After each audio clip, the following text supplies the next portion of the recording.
Mr. Vice President, the 1994 Violent Crime Control and Law Enforcement Act, known as the assault weapons ban, expired because it was proven to be ineffective at reducing violent crime. And according to FBI.gov's violent crime stats, assault weapons, as defined by the bill, account for less than 1% of homicides annually. In fact, that's less than hammer murders.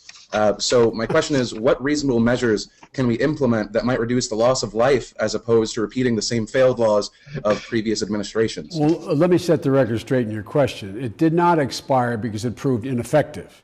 It expired because it had to be reauthorized in 10 years. When I originally wrote the legislation, in order to get it passed, there was an agreement that it would have a 10-year life and have to be reauthorized. And the last administration chose not to seek reauthorization. That's number one. Number two, it is true that the vast majority of gun deaths in America are not a consequence of the use of an assault weapon. But that begs the issue of whether or not assault weapons have any real utility, either A, in terms of any sporting or self-protection needs that, look, as you know, the Supreme Court recently ruled that it is an individual right to bear arms, an individual right. That used to be a debate, it no longer is a debate. And I've had that position my whole career. Number two, they said, though, that it is constitutional to put reasonable limitations on who can own and what kind of arms can be owned. Now, one of the reasons why the assault weapons ban makes sense, even though it accounts for a small percentage of the murders or those who die as a consequence of a weapon every year, is because police organizations overwhelmingly support it because they get outgunned. They are outgunned on the street by the bad guys and the proliferation of these weapons. When, in fact, there were fewer police being murdered, fewer police being victimized, being outgunned, when the assault weapons ban, in fact, was in existence. And the number of assaults on police officers and the deadly assaults on them has gone up since the ban has been lifted. It is not an answer to all the problems, but it's a rational, in my view, a rational limitation on what type of weapons should be owned, could be owned. And Mr. Biden, when you say the rational, what would you say to people saying that some of this legislation, especially against AR, when you mention the police deaths, it's creating policy based on outliers rather than really hitting the real issue? Well, I think, look, we do get to the real issue, and I assume, Philip, we're going to get a chance to talk about it in this chat. We do get to the real issue, which is the vast majority of gun deaths. And by the way, there's been over 1,200 just in America just since what happened up in Connecticut in Newtown. But the fact of the matter is it does negatively impact upon the physical health and well-being of police officers and others. And it is in no way does it deny or trench upon a legitimate restriction on the type of weapon that can be owned. And the courts concluded that as well. So the idea that it doesn't solve every problem, although it only solves part of a problem, without trenching on anyone's individual rights, but because it doesn't solve the whole problem, you shouldn't do it. I don't buy the logic of that. Phil DeFranco, I know a lot of your folks were talking about video games on your board as well. Yeah, there was a big conversation of video games, $10 million spent into the research of movies, video games, violence.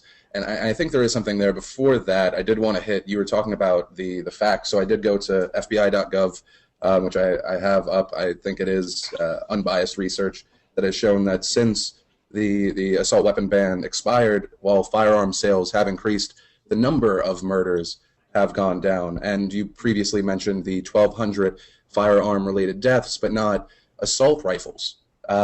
So what would you say to the people that say, yes, you are infringing on our rights, not for sporting or for hunting, but in California, everyone talks about the big earthquake or some terrible natural disaster as a last line of defense. What would you say to those people? Well, I would say there's an awful, guess what? A shotgun will keep you a lot safer.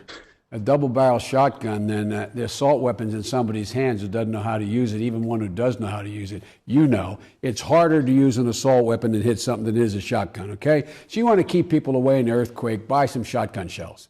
Number one. But anyway, with regard to violent crime going down, I'm very proud it went down. It went proud in large part. The reason it went down is we put 100,000 cops on the street.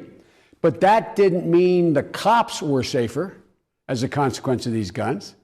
The cops were less safe the more assault weapons were on the street. They don't account for even not only a bulk, they account for a small percentage of the gun crimes in America. More people out there get shot with a Glock that has cartridges that you can have magazines that can put 2, 10, 8, 12, 15, 30 shells in it than from any assault weapon you see. I'm much less concerned, quite frankly, about what you call an assault weapon than I am about magazines and the number of rounds that can be held in a magazine.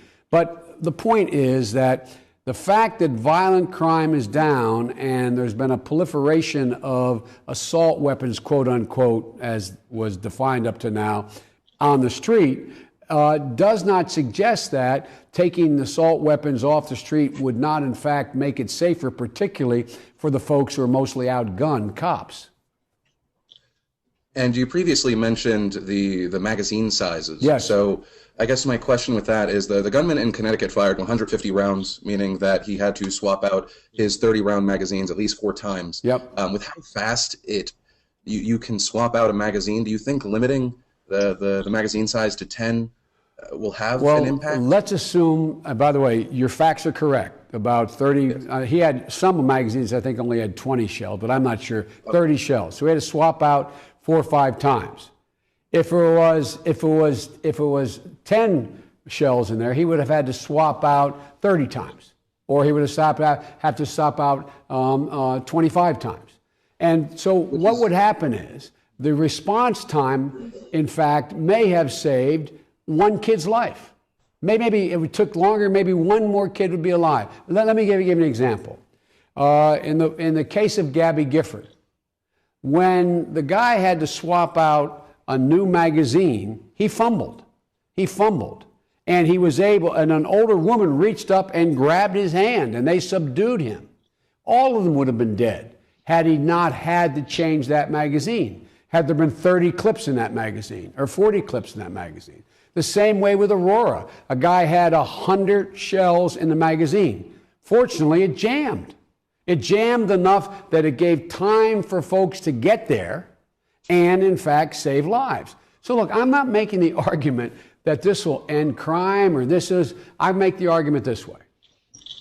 There is no sporting need that I'm aware of to have a magazine that holds 50 rounds. None that I'm aware of.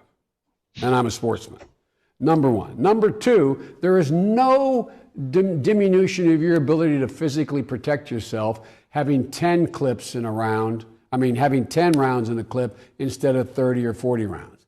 And what it does do, now for a professional, it only takes you go to the FBI, they'll show it takes a second and 3/4 for a pro to change the clip.